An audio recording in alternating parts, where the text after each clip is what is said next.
నమస్తే, నేను మీ కుప్ప పద్మిని. ఇన్నాళ్ళు మీ సపోర్ట్‌ని నాకందిస్తూ, మీ ప్రేమని నాకందిస్తున్న ప్రతి ఒక్కరికి కృతజ్ఞతలు. ఇప్పుడు చూడబోతున్న ఈ వీడియో కూడా ఖచ్చితంగా మీకు ఉపయోగపడుతుంది. లైక్, షేర్ అండ్ సబ్స్క్రైబ్ చేసి మీ ఇష్టాన్ని, అలాగే మీ సపోర్ట్‌ని నాకందించండి. అలాగే ఈ వీడియో పట్ల మీ అభిప్రాయాన్ని కామెంట్ సెక్షన్‌లో కామెంట్ చేసి నాకు తెలియజేయండి. నమస్తే. నమస్తే, వెల్కమ్ టు అవర్ ఛానల్. నేను పద్మిని. ప్రస్తుతంతో పాటు ప్రముఖ ఆధ్యాత్మికవేత్త, అస్ట్రాలజర్, న్యూమరాలజిస్ట్, జమాలజిస్ట్ శ్రీమతి తనిష్క గారు మనతో పాటు ఉన్నారు. మాట్లాడదాం. తనిష్క గారు నమస్తే అండి. నమస్తే. జాతకాల్లో రకరకాల యోగాల గురించి వింటూ ఉంటాం. అయితే అవయోగాలు అంటే బ్యాడ్ యోగాస్ ని కూడా యోగం అని అంటారు కదా. అయితే గురు చండాల యోగం గురించి సర్వసాధారణంగా వింటూనే ఉంటాం. గోచారంలో ఒకవేళ గురు రాహువులు కలిస్తే గనక గురు చండాల యోగంలో ఉన్నారు అనేది వింటాం. రీసెంట్ టైమ్స్ లో ఒకరు అడిగారు, శని చండాల యోగం అంటే ఒకటి ఉందిట, మాకెవరో చెప్పారు, ఏమిటి ఈ శని చండాల యోగం అంటే? ఇది ఒకటి ఉందా అనిపించింది.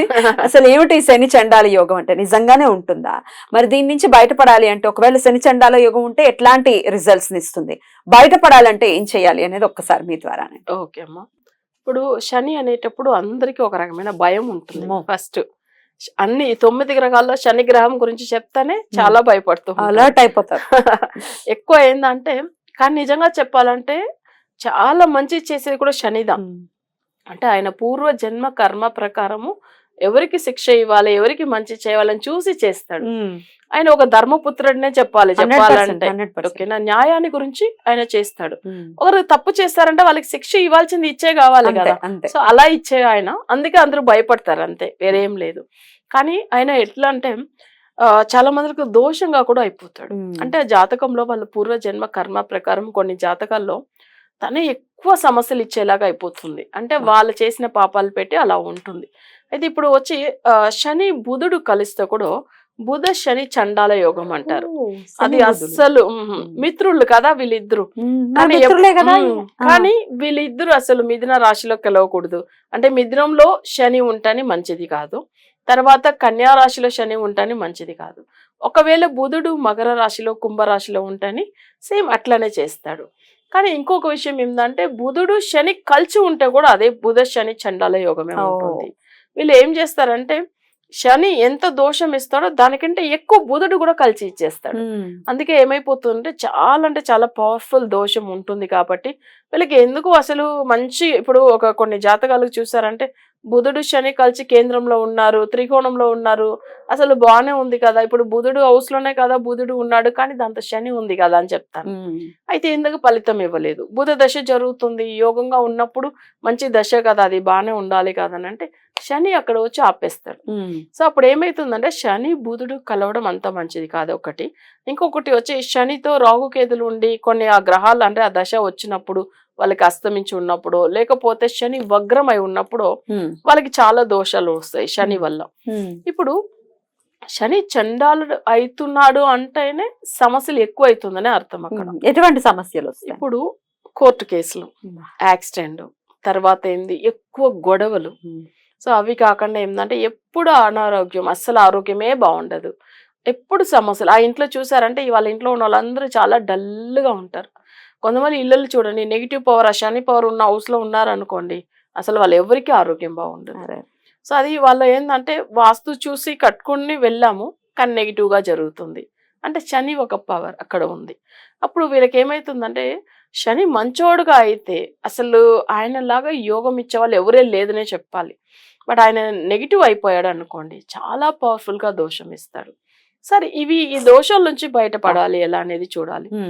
ఒకవేళ మనం శని వగ్రం అయినప్పుడు చాలా మందిలో ఏంటంటే డైరెక్ట్ శనికి వెళ్ళి పూజలు చేస్తారు.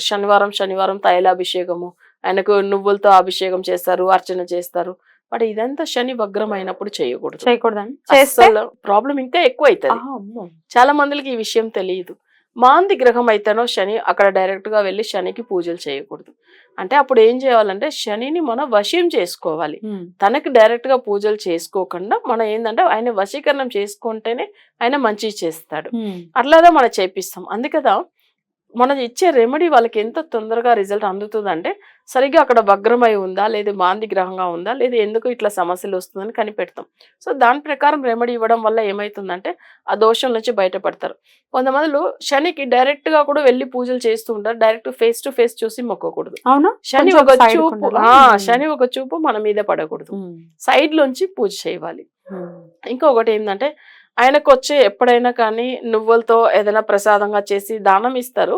కొంతమంది తీసుకోరు, బట్ అది తీసుకోవడం వల్ల తప్పేం లేదు. అదే అట్లంతా ఏం లేదు. వాళ్ళ జాతకంలో వాళ్ళకి దోషం ఉంటేనే మంత్రపూర్వకంగా మనం ఇస్తేనే కదా అది మంచిదిగా చేసి ఇస్తాం. కానీ అలా తీసుకోకుండా పోవడమే అది ఒక దోషం.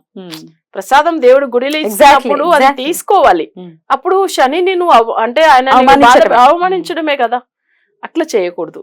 నా ప్రసాదం నువ్వు తీసుకోలేదని అప్పుడు బాధ పెడతాడు కదా. అందుకే ఆయనని మనస్ఫూర్తిగా నమ్మామంటే తప్పకుండా ఆయన మంచిదే చేస్తాడు. కొన్ని జాతకాలకు ఏమైతుందంటే అసలు పూజ చేయంగానే సమస్యలు వచ్చేస్తుంది. వాళ్ళు చూసుకోవాలి జాతకం వగ్రమై ఉందా, మాందిగ్రహంగా ఉందా చూసుకుని దాంట్లోంచి వాళ్ళు బయటపడాలి. యాక్చువల్ గా ఈ శని బుధుడు కలిసి ఉంటే ఆ జాతకాలు అస్సలే బాగుండదు.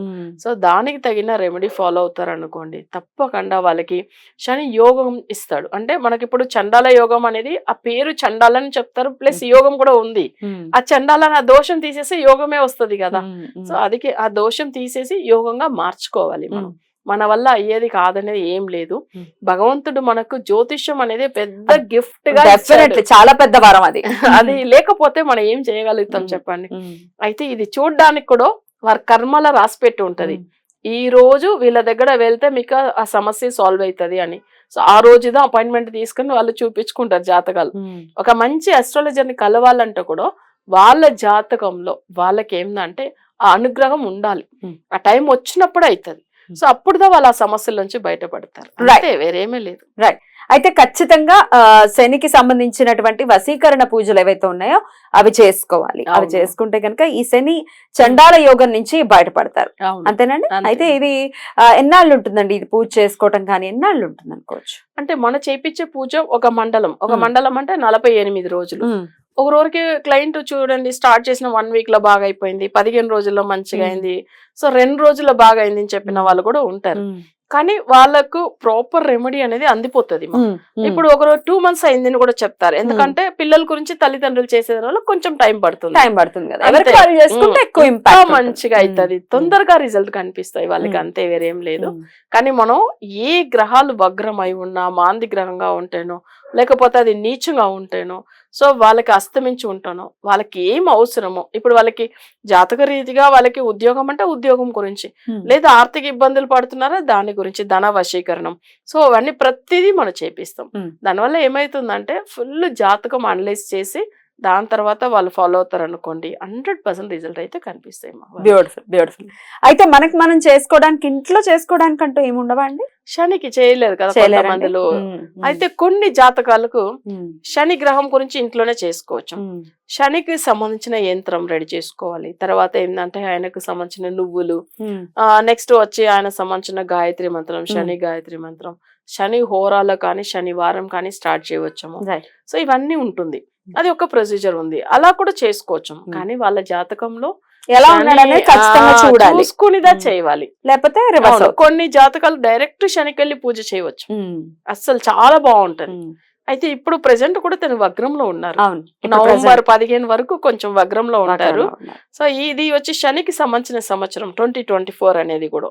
అవునండి. సో ఎక్కువ శనికి సంబంధించింది కదా, శని వచ్చి నీచం కదా.